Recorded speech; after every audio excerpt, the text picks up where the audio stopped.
All right, you know how we all talk about time management and making the most of our time?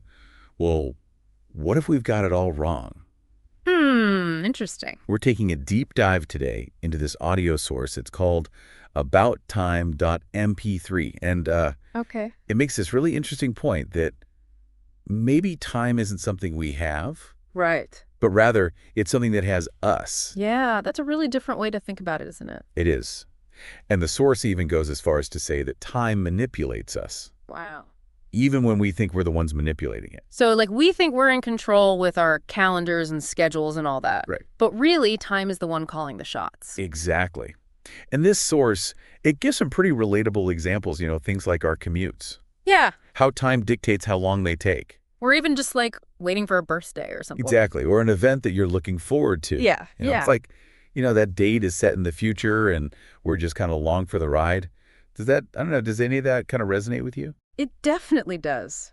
I mean, think about just the simple act of time telling us when to be somewhere. Right. Like the alarm clock in the morning or a meeting reminder. Exactly. It's like we're constantly aware of these deadlines, these schedules. The clock is always ticking. It is. But then there's also this idea that sometimes we feel like we can, like, trick time or something. Oh, yeah. Like when you find a shortcut or you manage to get a ton of work done in what feels like no time at all. It's funny because it does feel like we beat the system for a second there. Right. But the source makes this point that, maybe those are just little wins that time allows us to have within its larger structure. Yeah, and I think that leads into this big question that the source brings up. How much time do we actually have? It's the ultimate unknown, right? Right. And the source even suggests that time, it kind of likes to be chased. That's why it keeps that answer hidden from us.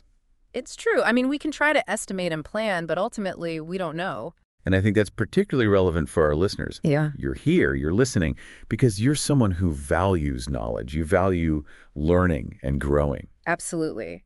And that's where this limited nature of time, it really underscores how important it is to make the most of the present moment, to focus on the insights that really matter to you. Right, to cut through all the noise and get to the core of what you want to learn. Exactly. And the Tarse, it ends on this powerful note. It says, because our time is finite and we don't know how much we have, Right. we should prioritize happiness. We should make the best use of our time, not just in terms of productivity, but in terms of, living a fulfilling life. Yeah, what part of that resonates most with you?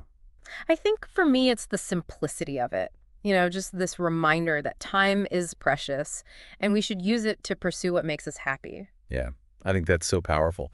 And it kind of brings us back to this central idea from the source. Time has us.